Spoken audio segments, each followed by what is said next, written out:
कक्षा +2 arts and science विषय निवारी हिंदी प्रकरण सब शक्ति। अन्य अर्थ की कल्पना या अनुमान करना पड़ता है। इस प्रकार प्राप्त होने वाला अर्थ व्यंग्यार्थ होता है। यह शब्द की व्यंजना सब शक्ति कार्य करती है तथा यथा तन की अटरिया पे चढ़ आई घाम। इस पंक्ति का साधारण अर्थ होगा कि शरीर की अट्टालिका पर धूप चढ़ रही है, लेकिन लक्ष्य के अनुसार इसका अर्थ होगा कि अब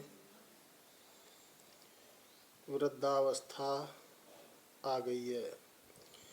जब वक्ता इस कथन द्वारा ये भाव व्यक्त कराना चाहेगा कि अब सांस्कृतिक मोह त्याग दो, भजन करने का समय आ गया है, तो व्यंग्यार्थ होगा और व्यंजना सब शक्ति के द्वारा ही व्यक्त होगा। अभिधा तथा व्यंजना सब शक्ति में अंतर। अभिधा शब्द की वह शक्ति मानी गई है जिसके द्वारा शब्द का सामान्य प्रचलित अर्थ प्रकट होता है। जैसे रमेश पुस्तक पढ़ रहा है, यह प्रत्येक शब्द का मुख्य अर्थ ही प्रकट होता है। मुर्गा बोल रहा है, इसका व्यंग्यार्थ यह है कि सवेरा हो गया है, अब जाग जाओ। गृह कार्य हेतु प्रश्न। निम्नलिखित वाक्य में किस किस शब्द शक्ति का प्रयोग हुआ है? नाम लिखना है सब शक्ति का। पहला है कै प्रेम सदानंदा होता है। उफ आज तो पत्ता भी नहीं हिल रहा है। ग प्रातःकालीन भ्रमण स्वास्थ्य के लिए उपयोगी है। प्रश्न 2, निम्नलिखित वाक्यों में किस सब शक्ति का प्रयोग हुआ है? कै देश की नाव मझधार में है। ख माता ने छोटे पुत्र से कहा अंधेरा हो गया है। यह मैं ऐसे नहीं कर रहा हूँ, मुझे बड़ी देर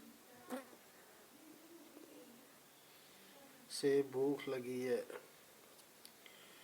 गैर राम सदा चौकन्ना रहता है।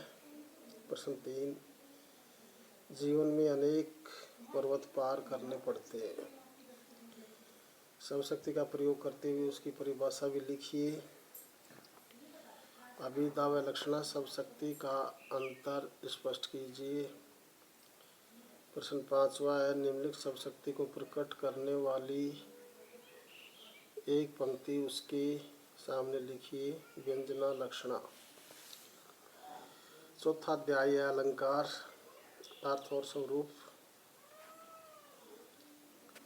अलंकार शब्द का अर्थ सामान्य रूप से आभूषण होता है।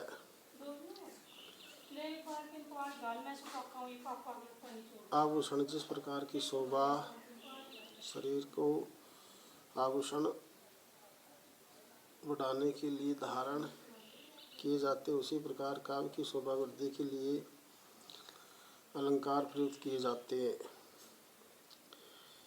काव्य शास्त्र के आचार्य दंडी ने कहा है कि काव्य शोभा करान धर्मान अलंकारान प्रचक्षते, अर्थात काव्य की शोभा बढ़ाने वाले शब्द ही अलंकार हैं।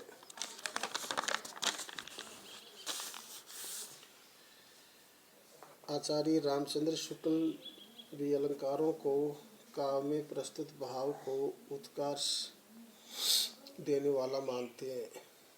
काव्य शब्द तथा अर्थमय है, अतः उसका अलंकार पर भी शब्द तथा अर्थमूलक रहा है। कुछ अलंकार केवल शब्द सौंदर्य पर आधारित है और कुछ अर्थ सौंदर्य पर।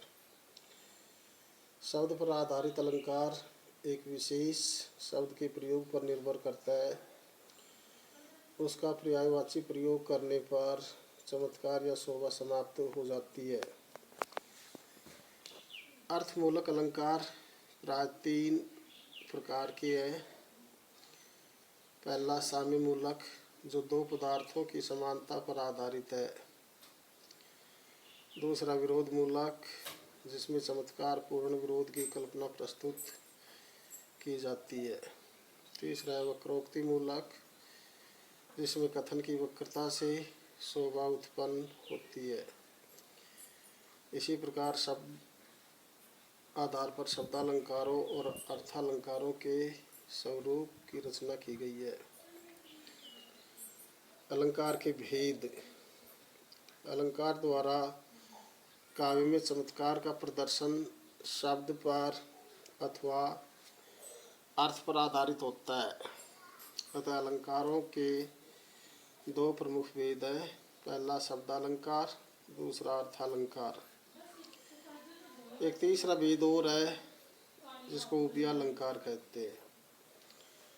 पहला शब्दालंकार, जहाँ चमत्कार कविता में प्रयुक्त शब्द पर आधारित होता है, वहाँ शब्दालंकार होता है।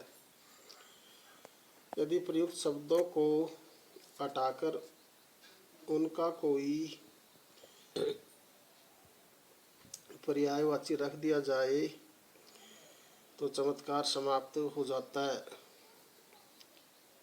इस प्रकार शब्द विशेष पर आधारित होने के कारण ये शब्द अलंकार कहे जाते हैं। जैसे कनक कनकते सोगुनी मादकता अधिकाय, इस पंक्ति में कनक शब्द का 2 बार भिन्न भिन्न अर्थों में प्रयोग करके चमत्कार उत्पन्न किया गया है। यदि यहाँ कनक का पर्यायवाची श्रवण रख दिया जाए तो चमत्कार समाप्त हो जाएगा। अतः चमत्कार शब्द कनक पर आधारित होने के कारण इस पंक्ति में शब्दालंकार है। दूसरा है अर्थालंकार, जहाँ कविता का चमत्कार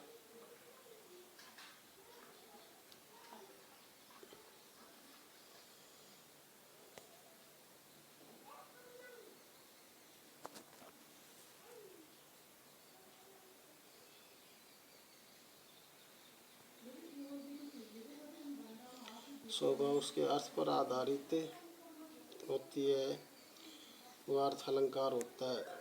वह यदि प्रयुक्त शब्द के स्थान पर पर्यायवाची भी रख दिया जाए तो वह चमत्कार यथावत रहता है। जैसे चली आ रही फेन उगलती फन फैलाए ब्यालो सी, इस पंक्ति में यदि हम इस प्रकार कहें उमड़ रही थी फेन उगलती फन फैलाई सर्पों सी, तो भी चमक वैसी या शोभा वैसी बनी रहती है। अतः यहाँ अर्थालंकार है। शब्दालंकार तथा अर्थालंकार में अंतर। शब्दालंकार कविता में वहाँ होता है जहाँ उक्ति का चमत्कार उसमें प्रयुक्त शब्दों पर आश्रित होता है। शब्दों का पर्यायवाची रखते ही चमत्कार समाप्त हो जाता है। अर्थात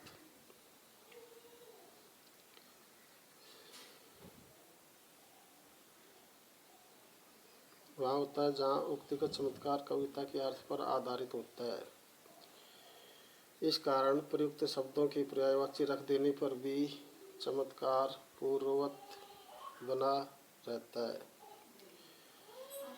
तीसरा है उभयालंकार, जो शब्द एवं अर्थ में चमत्कार उत्पन्न करके काव्य की शोभा बढ़ाते हैं, उभयालंकार कहलाते हैं।